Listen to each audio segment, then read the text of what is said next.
નમસ્કાર,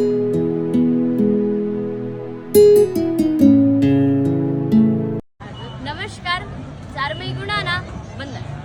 મિત્રો, વડતાલ ધામનું નિર્માણ એ ખુદ સ્વામિનારાયણ ભગવાને ઈંટો ઉચકીને પોતાના માથે મૂકીને આ વડતાલ ધામનું નિર્માણ કર્યું.